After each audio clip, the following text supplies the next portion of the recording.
strategic country in the Southeast Asia made of more than 7,000 islands. Historically, it was colonized by Spain for over 300 years, followed by the United States before gaining full independence in 1946. Politically, the Philippines practices a democratic system with an elected president as a head of state and government. The country has a republican form of government with three main branches: executive, legislative, and judiciary. Economically, the Philippines is considered a developing country with a key sector including service, agriculture, and manufacturing. Overseas remittances, Filipino workers also play a major role in this economy. The Philippines has a large population of around 150 million people, making one of the most populous countries in the Southeast Asia. Socially and culturally, it is a diverse nation influenced by Malay, Spanish, and American culture, with a Christian, especially Catholicism, as the dominant religion. What you should know about politics in the Philippines. The Philippines is a democratic country located in Southeast Asia. Its political system is based on republic where the people choose their leaders through elections. The Philippines practices a presidential system of government. This means the president is both the head of state and the head of government. The government in Philippines divided into three branches of government, which is executive, legislative, and judicial. The Philippines hold national and local elections every 3 years, while presidential elections are held every 6 years. Citizens aged 18 and above can vote. So, are the voting is compulsory in Philippines? The answer is no, but the participation is usually high. I noticed that every country facing their own political issue. Does Philippines face it too? Yeah, obviously, some important political issues in the Philippines today include corruption, poverty, inflation, unemployment, territorial dispute in the South China Sea, and human rights concern. Philippines also have their own unique feature, which is the influence of political dynasties. This means powerful families continue holding government positions across generations. Supporters say political families bring experience and strong voter trust. However, critics argue that dynasties reduce opportunity for new leaders and concentrate power among a few families. First, one major issue is the widening income gap between the rich and the poor. In the Philippines, economic growth is not evenly distributed, leading to a situation where wealth is increasing, concentrated among higher income groups, while the low income groups are struggling to survive with their daily life. For example, wealthy individuals are able to invest in business, property, and higher education, which allow their wealth to grow continuously.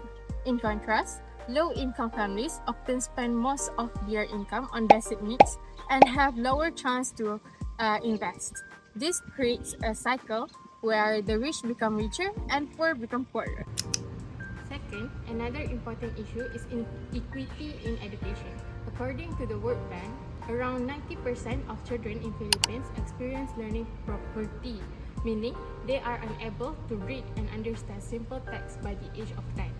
This shows that there are serious challenges in quality of education, especially for disadvantaged groups. Over time, this difference affects their academic performance and future employment opportunities, reinforcing inequality in society. Imagine living in a peaceful city and suddenly it turned into a war zone overnight. This is exactly happened in Marawi, a city of the southern Philippines. Today, I will explain about the Battle of the Marawi 2017, one of the most serious crisis city of the country. Before 2017, Marawi was known as a cultural and religious center. However, militant groups like the Malta Group had already been active in the area, spreading extremist ideas and planning attacks. On May 23, 2017, the Philippine military launched an operation to capture a militant leader, but things quickly went wrong. The Malta Group responded by attacking the city. They burned buildings, took over hospitals and schools, and spread fear among the people. Within hours, Marawi became chaotic. The militants managed to take control of large parts of the city. Thousands of civilians were forced to flee their homes to survive. In response, the government declared martial law in the region. Marawi was no longer safe, it had become a war zone. The Philippine military began a major operation to take back the city. The fighting lasted for 5 months. There were gunfights, airstrikes, and intense street battles. The militants hid inside buildings and even used civilians as human shields, making the situation more dangerous. The consequences were devastating. Thousands of buildings were destroyed, including homes, schools, and mosques. More than 200,000 people lost their homes and became displaced. Marawi was left in ruins. On October 23, 2017, the government officially declared victory. The main militant leaders were killed and the city was finally freed. After 5 months of conflict, the battle came to an end. The Battle of Marawi shows how quickly peace can be disrupted by the violence. It also reminds us the importance of the unity, rebuilding, and the security of the conflict.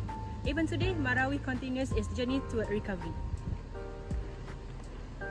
In 2026, the Philippines is facing a perfect storm from the gas pumps in Batanes to the sari-sari stores in Tawi-Tawi. Every Filipino is feeling the pinch of a global crisis hitting home. Today, we break down the 5 critical economic issues defining their current reality. First, let's talk about the elephant in the room, fuel skyrocketing. In early 2026, the conflict in the Middle East led to the closure of Straits of Hormuz, a bottleneck that controls 20% of the world's oil. Because the Philippines import nearly 98% of its oil, they were defenseless. Supply shortage. It's not just about the price, it's about availability. By March 2026, national oil reserves dropped from a 57-day supply to just 45 days. Hundreds of gas stations across the country have had to temporarily close because tankers simply weren't arriving. But it's not just oil. The energy crisis has spilled over into agriculture. Fertilizer prices, which depends on global energy flows, have jumped by nearly 50%, threatening our food security and causing shortage in local harvests. All these factors culminate in one word: inflation. Inflation is the rate at which the general level of prices for goods and services rises. When fuel is high, the currency is weak, and supply is low, the purchasing power of your 100 peso bill shrinks. In 2026, we have seen inflation trend toward the upper limits of government targets, driven largely by the high cost of electricity fee, rice, and meat. The government has responded by suspending fuel taxes and seeking new energy partners. But the road to recovery is very long. Understanding these 5 pillars, which is fuel, diesel, supply, currency, and inflation, is the first step in navigating the Philippines' economic future.